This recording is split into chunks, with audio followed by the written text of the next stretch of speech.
presidente, inicialmente quero cumprimentar todos os deputados presentes, na pessoa de Vossa Excelência, da deputada Ana do Carmo, cumprimentar também todos os secretários e secretárias de saúde, na pessoa do doutor Estênio, presidente do COSEMES, e cumprimentar os prefeitos e prefeitas na pessoa do nosso companheiro deputado, prefeito Cido Sério, sempre deputado. Senhor presidente, esta audiência foi agendada por solicitação do COSEMES, que é o Conselho de Secretários Municipais de Saúde. Então, por meio do ofício 083 de 2015, em 30 de junho, nós solicitamos a realização dessa audiência. Ela foi aprovada por unanimidade na Comissão de Saúde e hoje se realiza. Eu entendo que o debate é um debate importante, complexo, que tem a ver com a execução orçamentária do Estado de São Paulo nesse momento, mas já projetando o que possivelmente ocorrerá em 2016 e para nós vermos o que é possível fazer de comum acordo com os secretários e secretárias. Nesse sentido, eu gostaria de sugerir a Vossa Excelência que talvez fosse mais interessante nós ouvirmos primeiro o representante do COSEMES, que foi a entidade que solicitou esta reunião. Posteriormente, nós ouviríamos os representantes da Secretaria de Estado da Saúde, abrindo a palavra à participação de demais secretários e prefeitos. Nosso encaminhamento, presidente, foi realizado, como mencionou o deputado Carlos Neder, num momento em que passávamos por uma situação de grande incerteza em relação à transferência de alguns recursos que haviam sido pactuados e comprometidos pelo governo do Estado para os municípios e relacionados principalmente a custeio de ações de prevenção, promoção e tratamento de doenças no âmbito da atenção básica, atenção primária. Naquele momento, houve uma sinalização de que esses recursos seriam contingenciados. E, por isso, recursos muito importantes para os municípios, para as secretarias municipais de saúde. Por isso, naquele momento, entendemos que deveríamos conversar com os deputados e com a Assembleia para que uma posição fosse adotada. Nós o fizemos em nome do COSEMES. O COSEMES é o Conselho de Secretários Municipais de Saúde do Estado de São Paulo, uma entidade que representa os 645 secretários do Estado, municipais do Estado, e que tem 30 anos de existência. O COSEMES foi constituído em 1986, justamente naquele período em que o Brasil superava a fase do autoritarismo e recuperava as prerrogativas do Estado Democrático de Direito.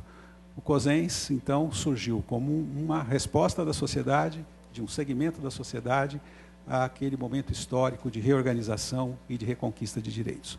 E que, entre outras conquistas, resultou também na instituição do Sistema Único de Saúde, que todos conhecem e que é uma das maiores políticas públicas do mundo de garantia de um direito fundamental, que é o direito à saúde, e de inclusão social. Pois bem, a situação dos municípios é bem conhecida. O deputado Ed Thomas fez aqui menção à situação de grande dificuldade financeira e de sustentação das ações dos municípios em relação à saúde pública.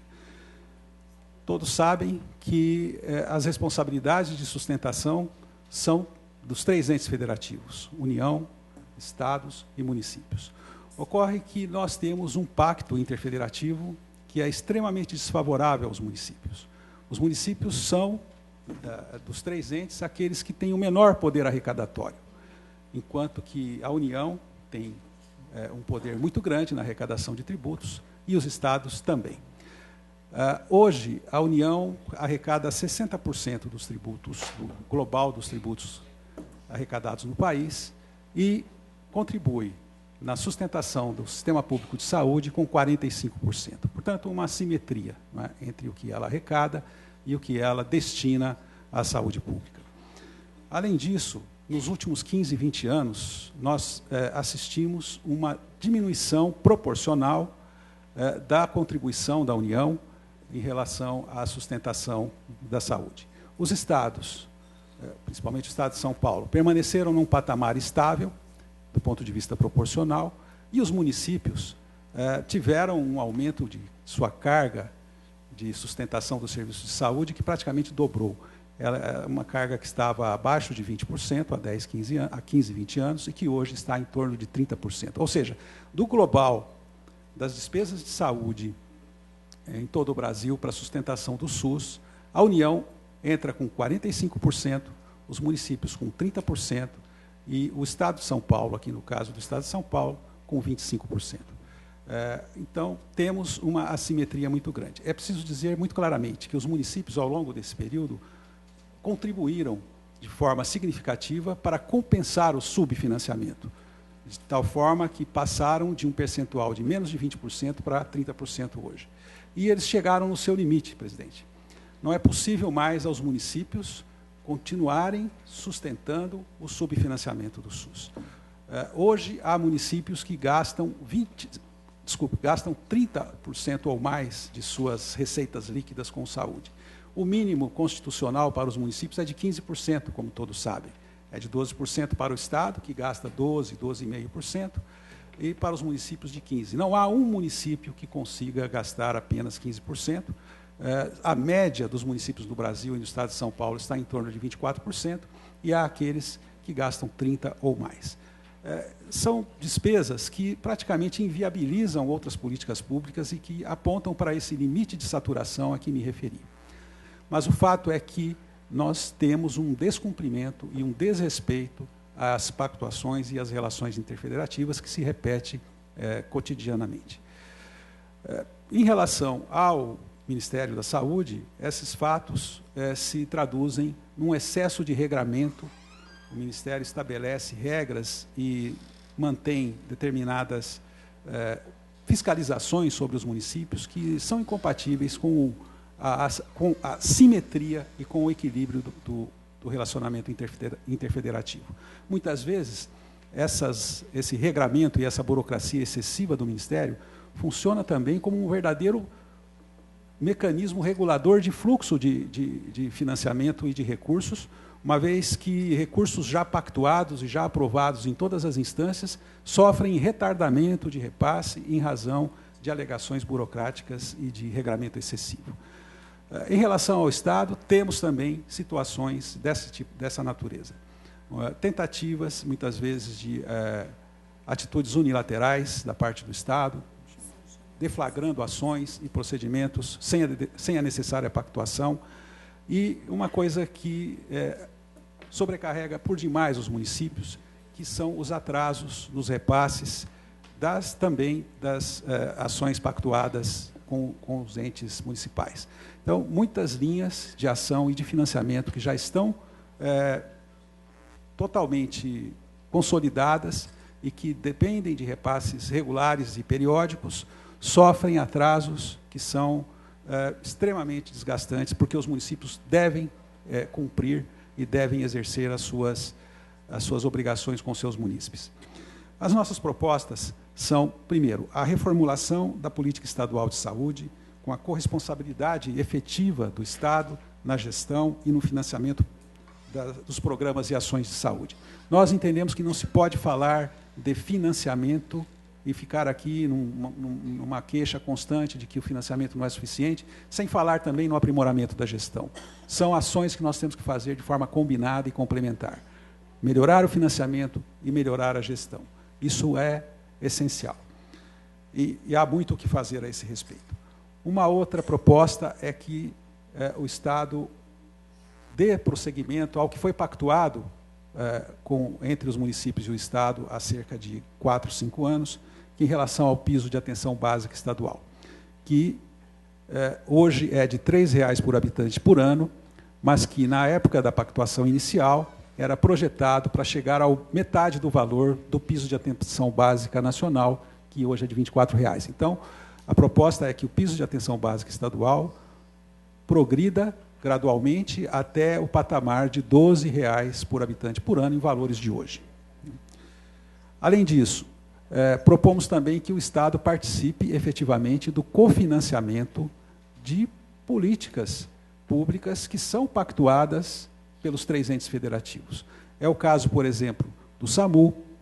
O Estado de São Paulo e o Estado de Roraima são os 2 únicos estados do Brasil que não participam do cofinanciamento do SAMU, que é definido por uma portaria do Ministério. Isso traz para nós uma sobrecarga maior. Mas não é apenas o SAMU. As UPAs, a saúde mental, o sistema de atendimento domiciliar e muitos outros programas, há uma infinidade de programas que são pactuados pelos 3 entes federativos, mas que o Estado não participa do cofinanciamento. Uma outra solicitação, uma outra proposta que fazemos é a regularização dos pagamentos das Santas Casas pelo programa Santas Casas Sustentáveis e Pró Santa Casa.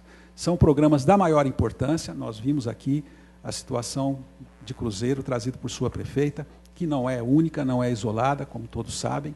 Há muitas Santas Casas hoje em situação de penúria, e o programa Santas Casas Sustentáveis e o programa Pró Santa Casa trazem um pouco de recurso para essas entidades e muitas vezes podem significar a saída dessas entidades da inadimplência ou da crise financeira.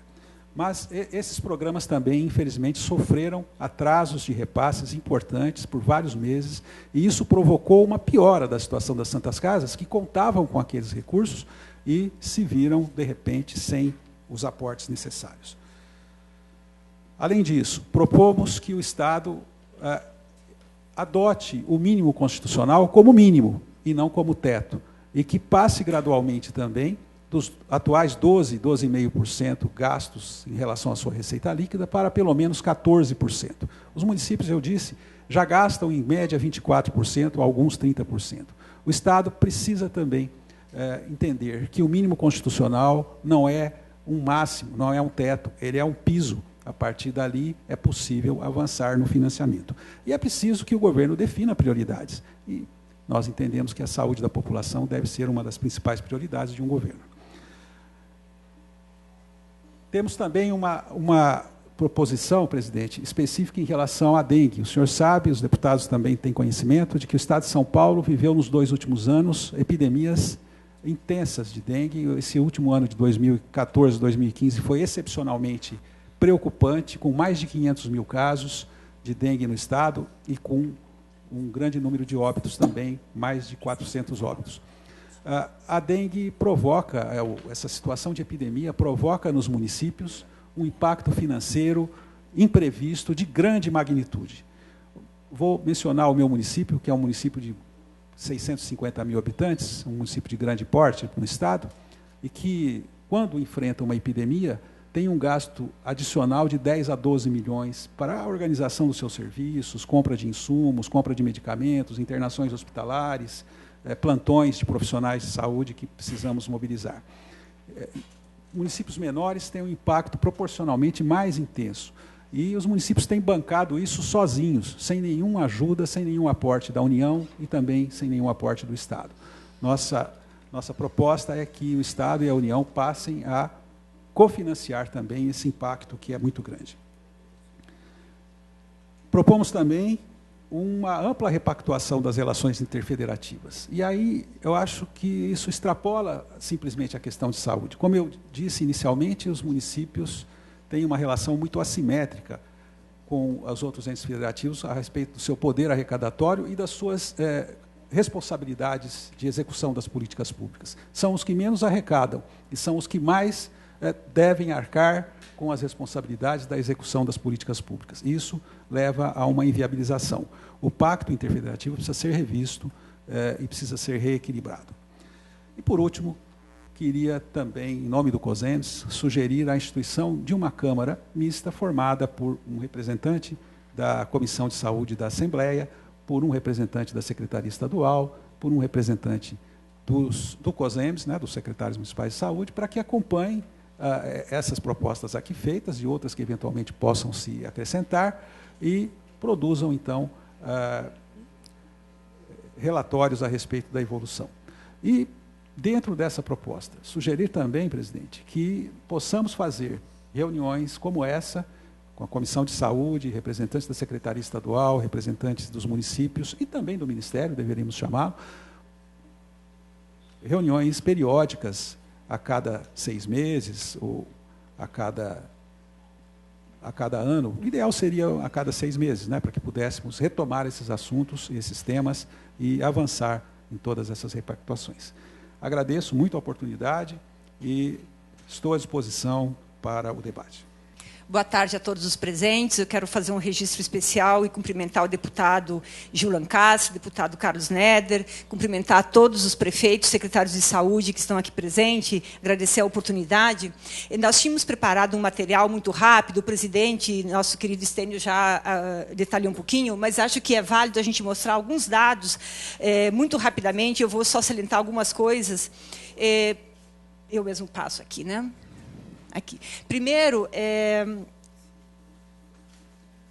na regra de aplicação da saúde, que todos nós conhecemos, né, nós temos hoje a Emenda Constitucional 29 e a Lei Complementar 141, que estabelece os índices de aplicação de receita dos 3 entes, né, Estado, município e União, para aplicação na saúde. Nós estamos hoje sob a égide da Emenda Constitucional 29 e da Lei Complementar 141, onde estabelece para os municípios 15%, 12% para os estados e para a União até 2015, a Emenda Constitucional estabelece o montante aplicado no ano, mais a variação do PIB, mudando isso a partir de 2016, avançando de forma crescente até chegar a 15% em 2020. Bom, esta é a regra. O que a gente observa?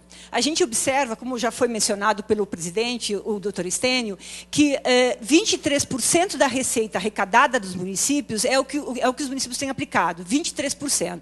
No estado de São Paulo, a média é de 24%, mas há municípios que têm aplicado 30% ou 35%, né? Mas ninguém fica abaixo de 24%. Né? E esta é a evolução que teve desde 2010, onde está mostrando, ano a ano, o índice de aplicação. E esses dados são dados públicos retirados do CIOPS. Né? Então, essa carga de aplicação na saúde é que tem inviabilizado que os municípios consigam fazer uma saúde com qualidade. Quando a gente observa, né, regiões do Estado, onde os municípios se reúnem e decidem fechar o SAMU, devolver o SAMU, ou quando os municípios decidem fechar uma UPA, é que a gente começa a perceber a gravidade da situação. Aqui está mostrando, de acordo com os dados do CIOPS, a aplicação do Estado de São Paulo, né, onde ele tem mantido com regularidade em torno do mínimo 12, chegando a no máximo 12,83, que foi no ano de 2011, em relação à sua receita, né, enquanto os municípios precisam avançar. Eu também gostaria de registrar, presidente, que, na verdade, a gente preparou uma análise mais voltada à relação dos municípios com o Estado, mas nós temos também muitas preocupações em relação ao orçamento da União, e especialmente neste ano e do próximo ano, né? Porque se não tem recursos novos, congela o repasse para os municípios e o orçamento municipal da saúde basicamente é formado por recursos transferidos da União e recursos próprios. Né? O Estado de São Paulo fez uma opção por executar a saúde de forma própria, com transferências menores diretamente para os municípios. Então, aqui mostra, né, que do total de gasto com saúde pública no Brasil, 30% dos recursos aplicados é dos municípios, é da receita que os municípios arrecadam. Né? E os estados entram, o Estado de São Paulo entra com 26% e a União com 44%, com números arredondados. Né? Estou indo rápido para... Né? Então, desde 88, os municípios vieram, com toda a descentralização do serviço de saúde, os municípios vieram assumindo um grau enorme de responsabilidades, né? Cada vez mais, e acho que há um mito também, eu queria salientar isso para os deputados, que há um mito de que o município só faz atenção básica. Os municípios fazem muito mais do que atenção básica, como a gente vai mostrar aqui. Né? E tem uma assimetria, como bem falou o Estênio, porque os estados e a União arrecadam muito mais do que os municípios. Né? E os municípios precisam aplicar proporcionalmente na saúde muito mais do que arrecada. Até porque os munícipes, né, os cidadãos, estão na nossa porta. Eles conversam com o prefeito, eles conversam com o secretário de saúde, né, e as portas do sistema são do município. E aí a gente não consegue deixar de atender ou fechar simplesmente a porta. Né? Acho que é interessante aproveitar também essa audiência para a gente ampliar o nosso conhecimento, e é uma crítica que nós fazemos ao financiamento estrutural do Sistema Único de Saúde. E aí, aqui, nós aplicamos, a esfera pública hoje aplica no Brasil R$ 2,9 por dia por pessoa. Enquanto que a saúde suplementar tem à sua disposição R$ 7,72 por pessoa dia. E a saúde pública, nós sabemos, faz muito mais do que a saúde suplementar, e ela nunca diz não. Ela não escolhe quem ela atende, ela não escolhe qual o procedimento que ela vai realizar. Então, acho que é importante também que a Assembleia Legislativa do Estado de São Paulo também possa discutir a questão estrutural do financiamento. Nós sabemos que tem essa discussão hoje no Congresso, e acho que toda a população brasileira, principalmente as autoridades, devem se engajar nisso.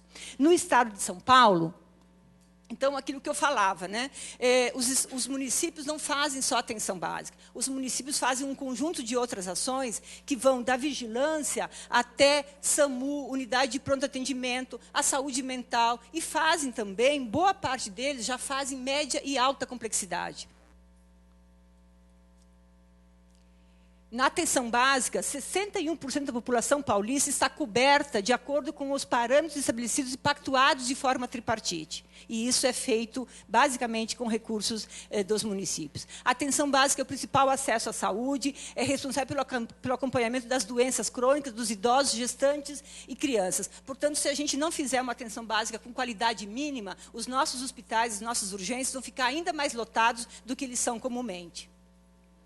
Eu trouxe aqui um indicador para mostrar a eficiência e o esforço dos municípios de São Paulo na avaliação do PEMAC, que é uma avaliação feita por instituições de ensino contratadas pelo Ministério da Saúde, diz que 22% das nossas unidades básicas de saúde estão muito acima da média quando comparadas com a média Brasil. Aqui, os municípios paulistas respondem por 60% das consultas especializadas não são feitas por equipamentos estaduais, mas sim por serviços públicos mantidos pelos municípios. 53% das internações de deputados são feitos pelos serviços do município. E 32% das internações de alta complexidade também são feitas pelos municípios. No meu caso, no meu município, por exemplo, tem 4 hospitais, e os 4 hospitais são geridos pelos recursos do município e da União.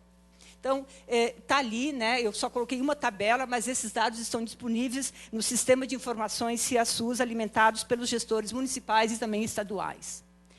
Em relação ao SAMU, que é, na verdade, uma discussão um pouco antiga que nós temos, porque tem 2 portarias tripartite que estabeleceram, que foram pactuados entre os gestores municipais, estaduais e Ministério da Saúde, estabelecendo o financiamento tripartite. E o Estado de São Paulo, como já disse também o presidente, mas eu gostaria de reforçar, é o único dos 2 estados brasileiros que não financiam o SAMU no Brasil, o Estado de São Paulo e Rondônia. Então, acho que isso é uma questão que a gente deveria superar definitivamente essa questão e discutir uma forma de financiamento que crescesse gradualmente. Como eu já falei, os orçamentos municipais são formados preponderantemente pelos repasses fundo a fundo do Ministério da Saúde, que sabemos é insuficiente, tem graves problemas, e o orçamento aprovado no Congresso para o ano seguinte, para o ano de 2016, aponta graves problemas, também para a saúde brasileira. O apoio financeiro do custeio do Estado, ele está praticamente restrito à assistência farmacêutica, onde é repassado 2,36 per capita ano para todos os municípios e mais 0,67 centavos ano para os municípios que fazem parte do Dose Certa. Além disso, tem o Pabinho, que foi uma conquista de 2012, que a gente chama de Pabinho, porque é um valor que complementa o PAB, o Piso Nacional de Atenção Básica, que hoje, no nível Brasil, o Ministério da Saúde está R$ 24,00 habitante ano, o Estado repassa R$ 3,00 per capita ano. Neste início do ano, em função de toda a crise econômica, houve uma iniciativa do Estado, inclusive, de suspender esse pagamento. Na discussão com os municípios, essa posição foi revista, está mantido, mas está sendo pago com atraso. Nós recebemos agora, em setembro, o valor do 1º trimestre. em outubro, né? Em outubro a gente recebeu no primeiro trimestre. E tem o Colhe Mais e o Sorria São Paulo, que são direcionados também para os municípios de maior vulnerabilidade. Então, a gente percebe na informação do CIOPS que no ano de 2014 foi aplicado 1,64% do orçamento do Estado de São Paulo com a saúde, né? Foi aplicado em atenção básica. Aqui a gente trouxe o parecer do Conselho Estadual de Saúde, onde ele também reforça questões muito parecidas com o que nós estamos apontando, onde ele diz que ele recomenda que não sejam retirados os recursos orçamentários, e ele também chama a atenção que o Estado de São Paulo vem aplicando, fica dentro do seu patamar mínimo de 12%, né? E que ele pede também que para o próximo plano plurianual a Secretaria priorize apoio à atenção primária em saúde ou atenção básica. Então, aqui só repetindo a questão das propostas, que eu não vou repetir, mas vai ficar aqui na tela para todos conhecerem, né? Acho que é importante, e talvez para concluir, eu queria contribuir com a reflexão, dizer o que mais os municípios precisam, e mais a saúde precisa, é de um financiamento que seja regular. Não adianta, e aí com todo o respeito à deputada, a prefeita de Cruzeiro que veio aqui falar, claro, ela mantém a Santa Casa funcionando e ela está pedindo uma verba suplementar. Mas se nós não pudermos contar com um custeio regular do financiamento, que entra certo todo mês, para a gente poder pagar folha de pessoal, para poder comprar medicamento, insumos, manter o funcionamento do serviço de saúde, nós não vamos conseguir manter a saúde hoje no Estado de São Paulo. Alguém aqui na mesa, um deputado falou no estado de calamidade. Sim, eu não quero aqui, não estou aqui nem fazendo choro, e nem nós estamos aqui mendigando. Mas, sem sombra de dúvida, a saúde no Brasil hoje, a saúde no Estado de São Paulo, sofrem uma situação muito grave com a falta de financiamento e dentro da crise econômica. Então, são momentos em que nós temos que ter a grandiosidade, às vezes, de escolher entre investimento ou custeio, né? Nós fizemos essa discussão já com a Secretaria de Estado, que, neste momento, nós não temos fôlego financeiro para manter investimento, e que nós devemos priorizar para que não feche o serviço de saúde, porque a gente ter acesso à saúde é garantir uma cidade, um país com algum valor humano para as pessoas, né? Então, acho que a gente tem que encontrar alguma solução para que a gente priorize o funcionamento da saúde em patamares mínimos e que não se feche serviço no Estado de São Paulo. Muito obrigada.